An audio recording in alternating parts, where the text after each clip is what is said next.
Good morning students. Present online ತರಗತಿಗಳಿಗೆ ನಿಮಗೆ ಸ್ವಾಗತ. ನಾವು ಯಾವ್ದು ನೋಡ್ತಾ ಇದ್ವಿ ಚಾಪ್ಟರ್ ಒಳಗೆ ವಿದ್ಯುತ್ ಪ್ರವಾಹದ ಕಾಂತೀಯ ಪರಿಣಾಮದ ಬಗ್ಗೆ ನಾವು ಕಲಿತಾ ಇದ್ವಿ. ಇಲ್ಲಿವರೆಗೂ ನಾವೇನೇನು ಕಲಿತ್ವಿ, ಕಾಂತದ ಬಗ್ಗೆ ಕಾಂತಕ್ಷೇತ್ರ, ಕಾಂತೀಯ ಬಲರೇಖೆಗಳ ಬಗ್ಗೆ ಕಲಿತ್ವಿ. ಆಮೇಲೆ ನೇರ ವಾಹಕದಲ್ಲಿ ಕಾಂತಕ್ಷೇತ್ರ, ಆಮೇಲೆ ವೃತ್ತಾಕಾರದ, ಆಮೇಲೆ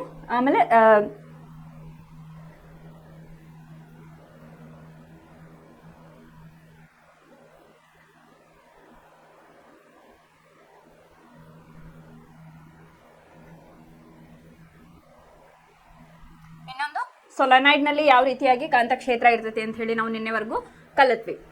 ಇವತ್ತಿನ ಕ್ಲಾಸ್ ಒಳಗೆ ನಾವು ಹೊಸ ಟಾಪಿಕ್ ಯಾವ್ದು ಕಲಿಯೋಣಪ್ಪ ಅಂತಂದ್ರೆ, ಇಲ್ಲಿ ಕಾಂತಕ್ಷೇತ್ರದಲ್ಲಿ ವಿದ್ಯುತ್ ಪ್ರವಾಹವಿರುವ ವಾಹಕದ ಮೇಲಿನ ಬಲ, ಇದನ್ನ ಯಾವ ರೀತಿಯಾಗಿ ನಾವು ತಿಳ್ಕೊಬಹುದು ಅಂತ ಹೇಳಿ ಇವತ್ತಿನ ಕ್ಲಾಸ್ ಒಳಗೆ ನಾವು ನೋಡೋಣ.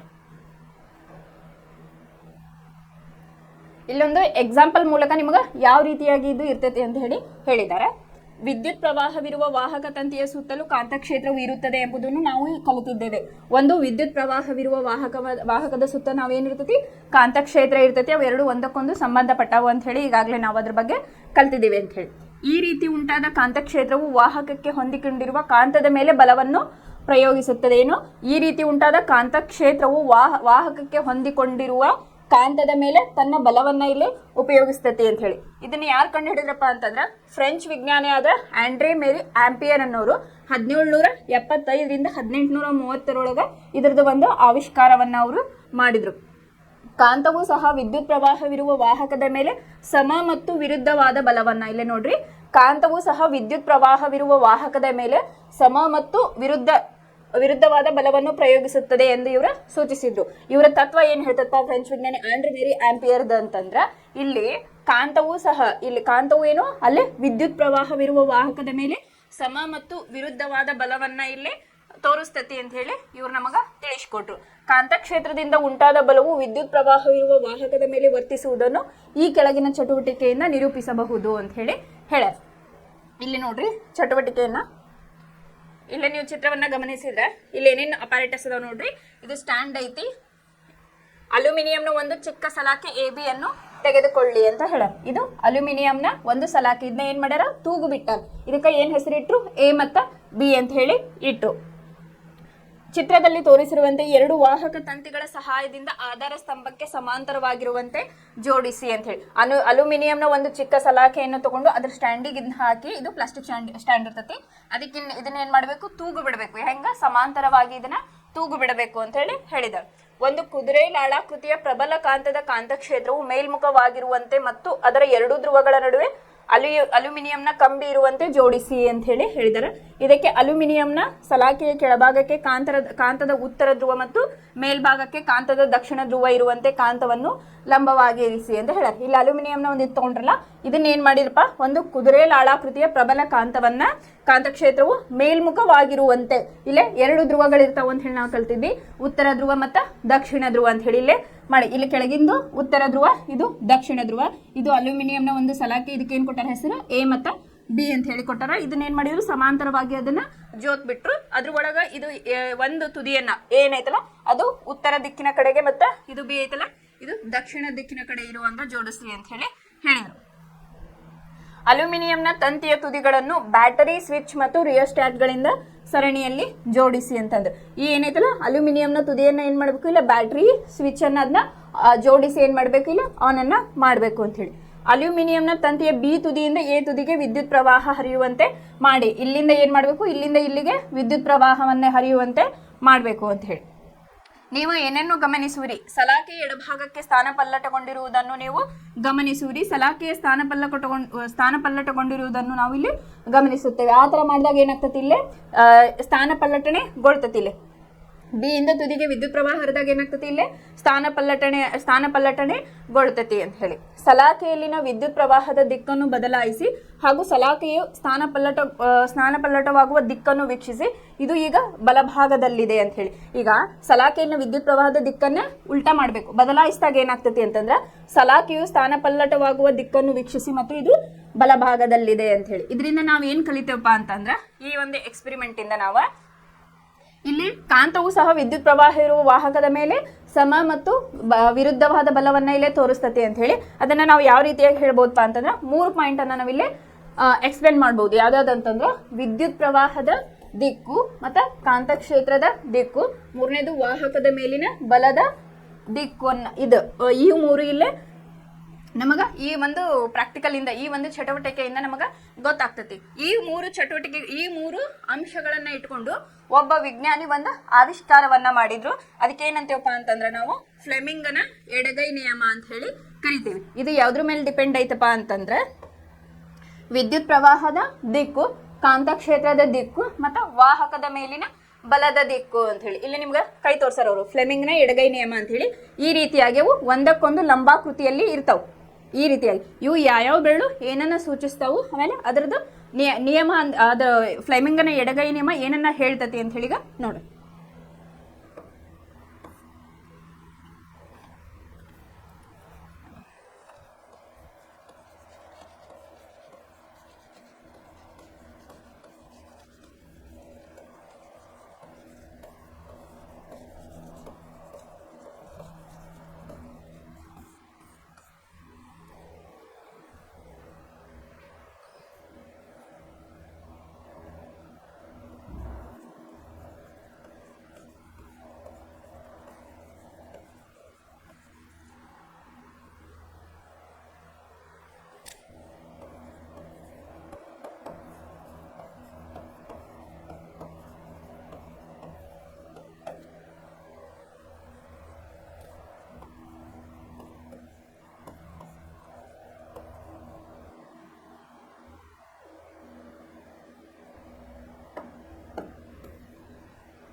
ಮೇಲಿನ ಚಟುವಟಿಕೆಯಲ್ಲಿ ಸಲಾಕೆಯು ಸ್ಥಾನಪಲ್ಲಟವು ಸೂಚಿಸುವುದೇನೆಂದರೆ ವಿದ್ಯುತ್ ಪ್ರವಾಹವಿರುವ ಅಲ್ಯೂಮಿನಿಯಂನ ಸಲಾಕೆಯನ್ನು ಕಾಂತಕ್ಷೇತ್ರದಲ್ಲಿ ಇರಿಸಿದಾಗ ಅದು ಒಲವನ್ನು ಅನುಭವಿಸುತ್ತದೆ. ಈ ಒಂದು ಪ್ರಾಕ್ಟಿಕಲ್ ಇಂದ ನಮ್ಗೆ ಏನ್ ಗೊತ್ತಾಗ್ತತಿ ಅಂತಂದ್ರೆ ಈ ಸಲಾಕೆಯು ಸ್ಥಾನಪಲ್ಲಟವು ಇದೇನಾಗ್ತತಿ ಸ್ಥಾನಪಲ್ಲಟನೆ ಗೊಳ್ತೈತಿ ಅಂತ ಹೇಳಿ ಗೊತ್ತಾಯ್ತು. ವಿದ್ಯುತ್ ಪ್ರವಾಹವಿರುವ ಅಲ್ಯೂಮಿನಿಯಂನ ಸಲಾಕೆಯನ್ನು ಕಾಂತಕ್ಷೇತ್ರದಲ್ಲಿ ಇರಿಸಿದಾಗ ಅದು ಬಲವನ್ನ ಏನ್ ಮಾಡ್ತತಿ ಅನುಭವಿಸ್ತತಿ ಅಂತ ಹೇಳಿ ನಮಗೆಲ್ಲ ಗೊತ್ತಾಯ್ತು. ಹಾಗೂ ವಾಹಕದ ಮೂಲಕ ಪ್ರವಹಿಸುವ ವಿದ್ಯುತ್ ಪ್ರವಾಹವನ್ನು ವ್ಯತಿರಿಕ್ತಗೊಳಿಸಿದಾಗ ಬಲದ ದಿಕ್ಕು ಕೂಡ ಸಹ ವ್ಯತಿರಿಕ್ತವಾಗುತ್ತದೆ. ಅಲ್ಲಿ ನಾವು ವಿದ್ಯುತ್ ಪ್ರವಾಹದ ದಿಕ್ಕನ್ನು ಚೇಂಜ್ ಮಾಡಿದಾಗ ಏನಾಗ್ತದೆ ಅಲ್ಲಿ ಕೂಡ ಅಲ್ಲಿ ದಿಕ್ಕು ಕೂಡ ಇಲ್ಲೇ ಚೇಂಜ್ ಆಗ್ತತಿ ಅಂತ ಹೇಳಿ.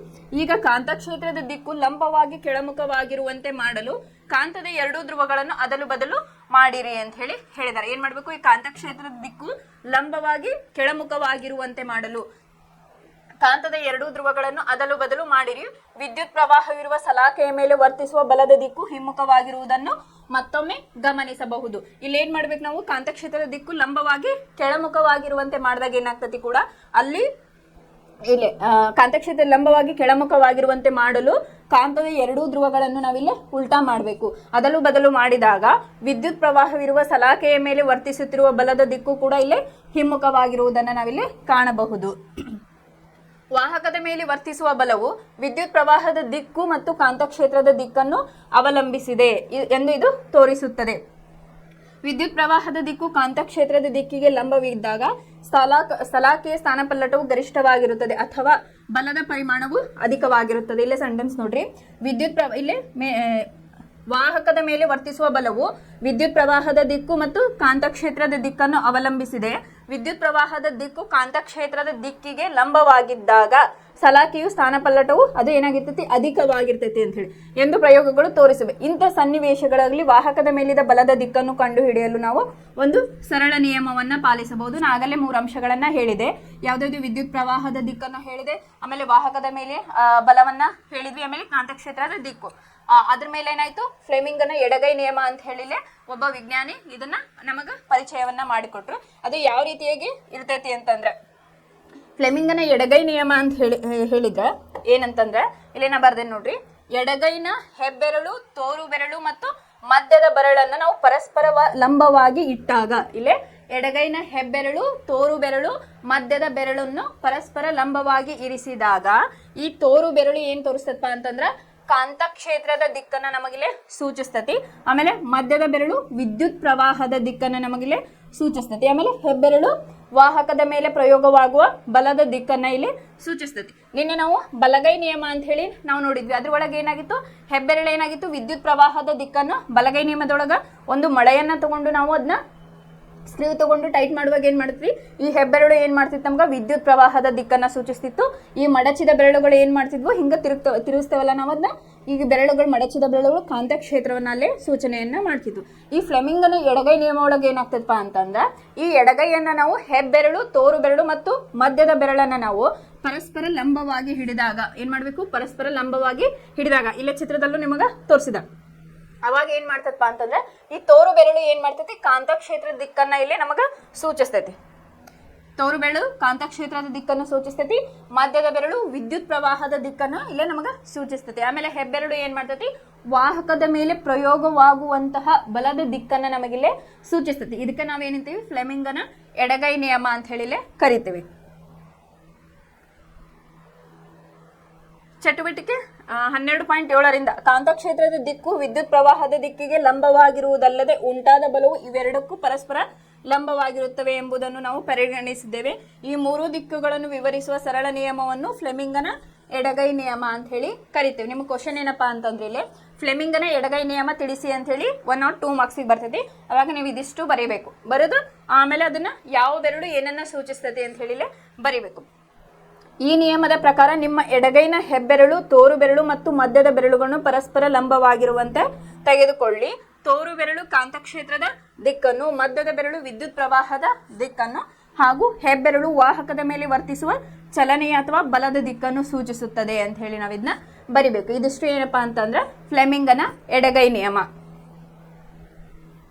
ಇಲ್ಲಿ ನಿಮ್ ಕ್ವಶನ್, ಕಾಂತಕ್ಷೇತ್ರದಲ್ಲಿ ವಿದ್ಯುತ್ ಪ್ರವಾಹವಿರುವ ವಾಹಕದ ಮೇಲಿನ ಬಲವನ್ನು ಒಂದು ಚಟುವಟಿಕೆಯ ಮೂಲಕ ಇಲ್ಲಿ ವಿವರಿಸಿ ಅಂತ ಕೇಳಿದ್ರೆ ನೀವೇನ್ ಬರೀಬೇಕು, ಫಸ್ಟ್ ಫ್ರೆಂಚ್ ವಿಜ್ಞಾನಿಯಾದ ಆಂಡ್ರೆ ಮೇರಿ ಆಂಪಿಯರ್ ಅನ್ನೋರು 1775ರಿಂದ 1830ರಲ್ಲಿ ಕಾಂತವು ಸಹ ವಿದ್ಯುತ್ ಪ್ರವಾಹವಿರುವ ವಾಹಕದ ಮೇಲೆ ಸಮ ಮತ್ತು ವಿರುದ್ಧವಾದ ಬಲವನ್ನು ಪ್ರಯೋಗಿಸುತ್ತದೆ ಅಂತ ಹೇಳಿ ಬರೋದು. ಆಮೇಲೆ ನೀವೇನ್ ಮಾಡಬೇಕು, ಈ ಚಟುವಟಿಕೆಯನ್ನ ವಿತ್ ಡ್ರಾಯಿಂಗ್ ಎಕ್ಸ್ಪ್ಲೇನ್ ಮಾಡಬೇಕು.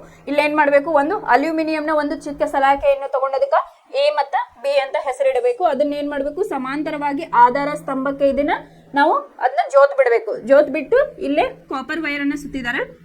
ಆಮೇಲೆ ಒಂದು ಕುದುರೆ ಲಾಳಾಕೃತಿಯ ಪ್ರಬಲ ಕಾಂತದ ಕಾಂತಕ್ಷೇತ್ರವು ಮೇಲ್ಮುಖವಾಗಿರುವಂತೆ ಮತ್ತು ಅದರ 2 ಧ್ರುವಗಳ ನಡುವೆ ಅಲ್ಯೂಮಿನಿಯಂನ ಕಂಬಿ ಇರುವಂತೆ ಜೋಡಿಸಬೇಕು. ಇಲ್ಲೇ ಅಲ್ಯೂಮಿನಿಯಂ ಇದೇನಿರ್ತೈತಲ್ಲ, ಎನ್ ಅಂದ್ರೆ ಉತ್ತರ ಧ್ರುವ, ದಕ್ಷಿಣ ಧ್ರುವ ಅಂತ ಹೇಳಿ ನಾವು ತಗೋತೇವಲ್ಲ ಇಲ್ಲಿ ವಾಹಕವನ್ನ, ಇಲ್ಲಿ ಅಲ್ಯೂಮಿನಿಯಂನ ಒಂದು ಸಲಾಕೆಯನ್ನ ನೀವು ಎ ಬಿ ಅಂತ ಗುರುತು ಮಾಡಿ ಅದರ ನಡುವೆ ಅದು ಸಮಾಂತರವಾಗಿ ಇರುವಂತೆ ಜೋಡಣೆಯನ್ನ ಮಾಡಬೇಕು. ಅವಾಗ ಏನಾಗ್ತೈತಿ, ದಿಕ್ಕನ್ನ ಬದಲಾಯಿಸಿದಾಗ ಯಾವ ರೀತಿಯಲ್ಲಿ ಬಲ ಪ್ರಯೋಗ ಆಗ್ತೈತಿ ಅಂತ ಹೇಳಿ ಬರಿಬೇಕು. ಅದನ್ನ ಹೇಳಿದೆ, ಯಾವ 3 ಅಂಶದ ಮೇಲೆ ಅದು ಡಿಪೆಂಡ್ ಆಗಿರ್ತೈತಿ ಅಂತ ಹೇಳಿ, ಕಾಂತಕ್ಷೇತ್ರದ ದಿಕ್ಕು, ವಿದ್ಯುತ್ ಪ್ರವಾಹದ ದಿಕ್ಕು ಮತ್ತು ವಾಹಕದ ಮೇಲೆ ಪ್ರಯೋಗವಾಗುವಂತಹ ಬಲದ ದಿಕ್ಕನ್ನ ಸೂಚಿಸ್ತೈತಿ. ಅದ್ರ ಮೇಲೆ ಏನಾಯ್ತು, ಫ್ಲೆಮಿಂಗನ ಎಡಗೈ ನಿಯಮವನ್ನ ನಾವು ಇಲ್ಲಿ ಅವರು ಒಬ್ಬ ವಿಜ್ಞಾನಿ, ಯಾರು ಫ್ಲೆಮಿಂಗ್ ಅನ್ನೋ ವಿಜ್ಞಾನಿ, ಅದರ ಬಗ್ಗೆ ನಮಗ ತಿಳಿಸಿದ್ರು. ಏನಪ್ಪಾ ಅಂತಂದ್ರೆ, ಇಲ್ಲಿ ಈ 3 ಅಂಶಗಳ ಆಧಾರದ ಮೇಲೆ ಈಗ ಎಡಗೈನ ಹೆಬ್ಬೆರಳು, ತೋರು ಬೆರಳು ಮತ್ತು ಮಧ್ಯದ ಬೆರಳನ್ನ ಪರಸ್ಪರ ಲಂಬವಾಗಿ ಹಿಡಿದಾಗ ಇಲ್ಲೇ ತೋರು ಬೆರಳು ಕಾಂತಕ್ಷೇತ್ರದ ದಿಕ್ಕನ್ನು ಸೂಚಿಸ್ತತಿ, ಮಧ್ಯದ ಬೆರಳು ವಿದ್ಯುತ್ ಪ್ರವಾಹದ ದಿಕ್ಕನ್ನ ಸೂಚಿಸ್ತತಿ, ಮತ್ತೆ ಹೆಬ್ಬೆರಳು ವಾಹಕದ ಮೇಲೆ ಪ್ರಯೋಗವಾಗುವ ಬಲದ ದಿಕ್ಕನ್ನ ಇಲ್ಲಿ ಸೂಚಿಸ್ತತಿ ಅಂತ ಹೇಳಿ ಗೊತ್ತಾಯ್ತು. ಇನ್ನು ಇದರ ಉಪಯೋಗಗಳು ಏನಪ್ಪಾ ಅಂತ ಹೇಳಿ ನೋಡಿದ್ರ, ಇದರದ್ದು ವಿದ್ಯುತ್ ಪ್ರವಾಹಿಸುತ್ತಿರುವ ವಾಹಕ ಮತ್ತು ಕಾಂತಕ್ಷೇತ್ರವು ಬಳಸುವ ಸಾಧನಗಳೆಂದರೆ ವಿದ್ಯುತ್ ಮೋಟಾರ್, ವಿದ್ಯುತ್ ಜನರೇಟರ್, ಧ್ವನಿವರ್ಧಕ ಯಂತ್ರಗಳು ಮತ್ತು ಮೈಕ್ರೋಫೋನ್ಗಳು ಮತ್ತು ವಿದ್ಯುತ್ ಮಾಪಕ ಯಂತ್ರಗಳು. ಇವನ್ನ ಎಲ್ಲೆಲ್ಲಿ ಉಪಯೋಗಿಸ್ತಾರಪ್ಪ ಅಂತಂದ್ರೆ, ಇದರ ಉಪಯೋಗಗಳು ಯಾವ್ಯಾವ ಅಂದ್ರೆ ವಿದ್ಯುತ್ ಮೋಟಾರು, ವಿದ್ಯುತ್ ಜನರೇಟರ್ ಮತ್ತು ವಿದ್ಯುತ್ ಧ್ವನಿವರ್ಧಕ ಯಂತ್ರಗಳು ಮತ್ತು ಮೈಕ್ರೋಫೋನ್ ಅಲ್ಲಿ ಇದರ ಉಪಯೋಗಗಳನ್ನ ಮಾಡ್ತಾರ. ಇನ್ನು ಕೆಲವು ಮೆಟ್ರೋ ರೈಲ್ ಏನಿರ್ತೈತಲ್ಲ ಅಲ್ಲಿ ಕೂಡ ಇದರ ಉಪಯೋಗಗಳನ್ನ ಮಾಡ್ತಾರ. ಅದು ನಿಮ್ಮ ಸಿಲೆಬಸ್ ಸಿಗಿಲ್ಲ ಯಾವ ರೀತಿಯಾಗಿ. ನೀವು ಜಸ್ಟ್ ಉಪಯೋಗಗಳು ಯಾವ್ಯಾವ ಅಂತ ಕೇಳಿದ್ರೆ ವಿದ್ಯುತ್ ಮೋಟಾರ್, ವಿದ್ಯುತ್ ಜನರೇಟರ್, ಧ್ವನಿವರ್ಧಕ ಯಂತ್ರಗಳು ಮತ್ತು ಮೈಕ್ರೋಫೋನ್ಗಳಲ್ಲಿ ಇದರ ಬಳಕೆಯನ್ನ ಮಾಡ್ತಾರ ಅಥವಾ ಉಪಯೋಗಿಸ್ತಾರ ಅಂತ ಹೇಳಿ ನೀವು ಇದು ಬರಿಬಹುದು. ಇದಿಷ್ಟು ಯಾವುದಪ್ಪ ಅಂತಂದ್ರೆ ಫ್ಲೆಮಿಂಗನ ಎಡಗೈ ನಿಯಮ ಅಂತ ಹೇಳಿ ನಾವು ಕರಿತೇವೆ.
ಇಲ್ಲಿ ಒಂದು ರಿಪೀಟೆಡ್ ಕ್ವಶನ್ ಅನ್ನ ನಿಮ್ಮ ಕ್ವಶನ್ ಪೇಪರ್ ಅಲ್ಲಿ ಕೇಳಿದ್ರು. ಈಗ ನಾ ಪ್ರೀವಿಯಸ್ ಕ್ವಶನ್ ಪೇಪರ್ ನೋಡಿದಾಗ ಏನಪ್ಪಾ ಅಂತಂದ್ರೆ, ದಂಡಕಾಂತದ ಸುತ್ತಲಿನ ಕಾಂತೀಯ ಬಲರೇಖೆಗಳಲ್ಲಿ ದಿಕ್ಸೂಚಿಯನ್ನು ಉಪಯೋಗಿಸಿ ನೀವು ಹೇಗೆ ಗುರುತಿಸುವಿರಿ, ವಿವರಿಸಿ ಅಂತ ಹೇಳಿ. ಇದು more than 3 years question repeated ಆಗಿ ಬಂದೈತಿ.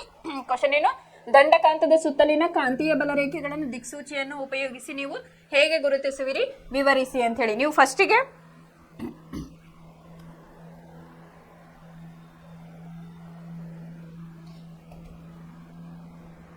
ಇಲ್ಲಿ ಫಸ್ಟಿಗೆ ನೀವು ಒಂದು ವೈಟ್ ಪೇಪರ್ ಫಸ್ಟಿಗೆ ದಿಕ್ಸೂಚಿ ಮತ್ತು ಒಂದು ದಂಡಕಾಂತವನ್ನು ತೆಗೆದುಕೊಳ್ಳುತ್ತೇವೆ ಅಂತ ಹೇಳಿ ಬರುವುದು. ಅದು ಒಂದು ವೈಟ್ ಡ್ರಾಯಿಂಗ್ ಪೇಪರಲ್ಲಿ ದಂಡಕಾಂತವನ್ನು ಇರಿಸಿ ಅಲ್ಲಿ ಒಂದು ಸೀಮಾರೇಖೆಯನ್ನಲ್ಲಿ ಗುರುತು ಮಾಡ್ತೇವೆ ಅಂತ ಹೇಳಿ ಫಸ್ಟ್ ಪಾಯಿಂಟ್ ಬರೋದು. ನೆಕ್ಸ್ಟ್ ಏನು ಬರೀಬೇಕಪ್ಪ ಅಂತಂದ್ರೆ ಆನ್ಸರ್, ದಂಡಕಾಂತದ ಉತ್ತರ ಧ್ರುವದ ಬಳಿ ದಿಕ್ಸೂಚಿಯನ್ನ ಇರಿಸಿ ದಿಕ್ಸೂಚಿಯ ಎರಡೂ ತುದಿಗಳನ್ನು ಗುರುತಿಸಬೇಕು. ಫಸ್ಟ್ ನೀವು ದಿಕ್ಸೂಚಿ ಮತ್ತು ದಂಡಕಾಂತವನ್ನು ನಾವು ತೆಗೆದುಕೊಳ್ತೇವೆ. ಆಮೇಲೆ ಒಂದು ಡ್ರಾಯಿಂಗ್ ಮಾಡ್ತಕ್ಕಂಥ ಒಂದು ಪೇಪರ್ ಅನ್ನ ತಗೊಂಡು ನಾವಲ್ಲೇ ದಂಡಕಾಂತವನ್ನ ಇರಿಸಿ ಅಲ್ಲೇ ಒಂದು ಸೀಮಾ ರೇಖೆಯನ್ನ ಅಲ್ಲೇ ಗುರುತು ಮಾಡ್ತೇವೆ. ನೆಕ್ಸ್ಟ್ ದಂಡಕಾಂತದ ಉತ್ತರ ಧ್ರುವದ ಬಳಿ ದಿಕ್ಸೂಚಿಯನ್ನ ಇರಿಸಿ, ದಂಡಕಾಂತದ ಉತ್ತರ ಇಲ್ಲಿ ನಾ ಶಾರ್ಟ್ಕಟ್ ಆಗಿ ಬರ್ತೀನಿ, ದಂಡಕಾಂತದ ಉತ್ತರ ಧ್ರುವದ ಬಳಿ ದಿಕ್ಸೂಚಿಯನ್ನ ಇರಿಸಿ ದಿಕ್ಸೂಚಿಯ ಎರಡೂ ತುದಿಗಳನ್ನ ಗುರುತು ಮಾಡಬೇಕು. ನಂತರ ದಿಕ್ಸೂಚಿಯ ಉತ್ತರ ಧ್ರುವ ಮೊದಲು ಆಕ್ರಮಿಸುವಂತೆ ಸಿದ್ಧ ಸ್ಥಾನವನ್ನು ಮಾಡಬೇಕು. ಸಿದ್ಧ ಸ್ಥಾನವನ್ನು ಮತ್ತು ದಕ್ಷಿಣ ಧ್ರುವವು ಆಕ್ರಮಿಸುವಂತೆ ದಿಕ್ಸೂಚಿಯನ್ನು ಚಲಿಸುವಂತೆ ಮಾಡಬೇಕು ಅಂತ ಹೇಳಿ ಸೆಕೆಂಡ್ ಪಾಯಿಂಟ್ ಅನ್ನ ಬರೀಬೇಕು. ಇದು ಎಕ್ಸ್ಪೆರಿಮೆಂಟ್ ನಾನು ಸಿಂಪಲ್ ಆಗಿ ಹೇಳಿದ್ದೆ ಯಾವ ರೀತಿಯಾಗಿರ್ತೈತಿ. ದಿಕ್ಸೂಚಿ ಅದು ಒಂದೇ ದಿಕ್ಕನ್ನ ತೋರಿಸುತ್ತೆ, ಎಟ್ ಎ ಟೈಮ್ ಎರಡು ದಿಕ್ಕನ್ನ ತೋರಿಸಲ್ಲ ಅಂತ ಹೇಳಿ ನಾವು ಈ ಹಿಂದೆ ಕ್ಲಾಸಸ್ ಅಲ್ಲಿ ನೋಡಿದ್ವಿ. ಇನ್ನು ಥರ್ಡ್ ಪಾಯಿಂಟ್ ಏನ್ ಬರೀಬೇಕು ಅಂತಂದ್ರೆ,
ಇಲ್ಲೇ ಮೂರನೇ ಪಾಯಿಂಟ್ ಏನ್ ಮಾಡ್ಬೇಕಪ್ಪ, ಇದೇ ರೀತಿ ದಿಕ್ಸೂಚಿಯನ್ನು ದಂಡಕಾಂತದ ದಕ್ಷಿಣ ಧ್ರುವ ತಲುಪುವವರೆಗೆ ಅದನ್ನ ಮುಂದುವರಿಸಬೇಕು ಅಂತ ಹೇಳಿದ್ದಾರೆ. ಅದೇನೇನ್ ಮಾಡಬೇಕು, ವೈಟ್ ಪೇಪರ್ ಮೇಲೆ ನಾವೇನು ಗುರುತು ಮಾಡಿರ್ತೇವಲ್ಲ ಉತ್ತರ ಧ್ರುವದಿಂದ ದಕ್ಷಿಣ ಧ್ರುವಕ್ಕೆ ದಿಕ್ಸೂಚಿಯನ್ನ ಮಾಡ್ತೇವೆ. ನೆಕ್ಸ್ಟ್ ಏನು, ಇದೇ ರೀತಿ ದಿಕ್ಸೂಚಿಯನ್ನು ದಂಡಕಾಂತದ ದಕ್ಷಿಣ ಧ್ರುವ ತಲುಪುವವರೆಗೆ ಏನ್ ಮಾಡ್ಬೇಕು, ನಾವು ಅದನ್ನ ಮುಂದುವರಿಸಬೇಕು.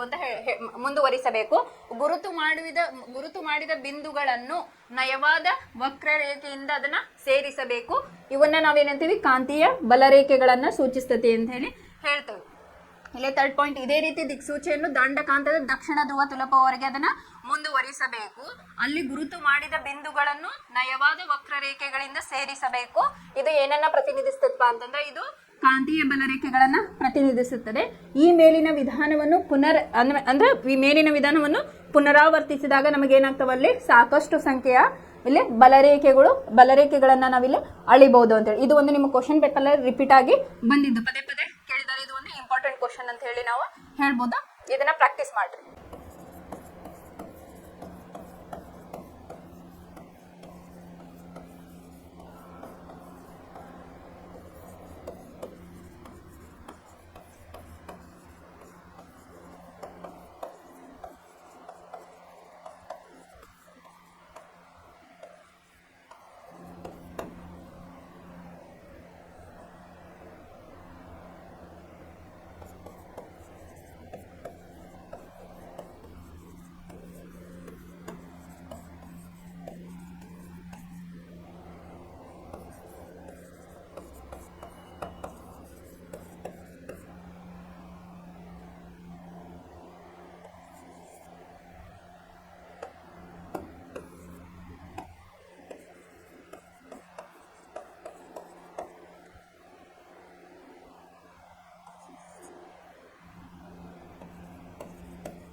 ಇಲ್ಲಿ ಇನ್ನೊಂದು ಕ್ವಶನ್ ಅನ್ನ ಕೇಳಿದಾರೆ. ನಾನು ಮೊನ್ನೆ ಕ್ಲಾಸ್ ಒಳಗೂ ಇದ್ರ ಬಗ್ಗೆ ಹೇಳಿದ್ದೆ. ಇಲ್ಲಿ ಕಾರಣವನ್ನ ಕೇಳಿದ್ದಾರೆ. ಹೆಂಗಪ್ಪ ಅಂತಂದ್ರೆ, ಕಾಂತೀಯ ಬಲರೇಖೆಗಳು ಒಂದನ್ನೊಂದು ಛೇದಿಸುವುದಿಲ್ಲ ಏಕೆ ಅಂತೇಳಿ ಮೊನ್ನೆ ಕ್ಲಾಸ್ ಒಳಗೆ ನಾವು ಇದ್ರ ಬಗ್ಗೆ ಹೇಳಿದ್ವಿ.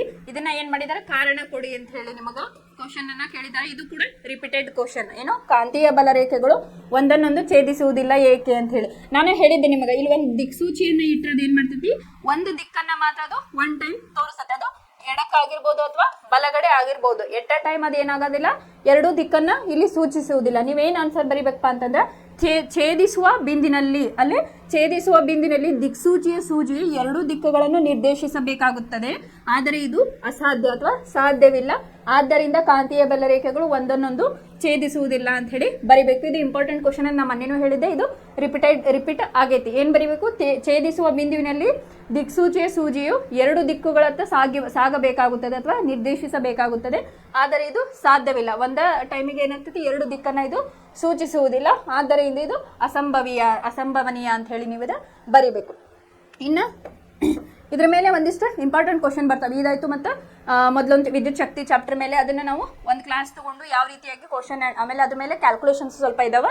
ಅದನ್ನು ನಾವು ಒಂದೆರಡು ಕ್ಲಾಸ್ ತೊಗೊಂಡಿದ್ದನ್ನ ನಿಮ್ಗೆ ಮುಗಿಸ್ಕೊಡ್ತೀನಿ. ಇನ್ನು ಈ ಚಾಪ್ಟರ್ ಒಳಗೆ ಇನ್ನೇನು ಉಳಿತಪ್ಪ ಅಂತಂದರೆ, ಗೃಹ ಬಳಕೆಯ ವಿದ್ಯುತ್ ಮಂಡಲಗಳು ಅಂತ ಐತಿ. ಅದನ್ನ ನಾಳೆ ಕ್ಲಾಸ್ ಒಳಗೆ ನೋಡೋಣ. ಯಾವ ರೀತಿಯಾಗಿ ಯಾವ ರೀತಿಯಾಗಿ ನಾವು ಯೂಸ್ ಮಾಡ್ತೀವಿ, ಗೃಹ ಬಳಕೆಯಲ್ಲಿ ಯಾವ ರೀತಿಯಾಗಿ ಅದು ಅಪ್ಲೈ ಆಗ್ತತಿ ಅಂತ ಹೇಳಿ ನಾಳೆ ಕ್ಲಾಸ್ ಒಳಗೆ ನೋಡೋಣ. ಧನ್ಯವಾದಗಳು.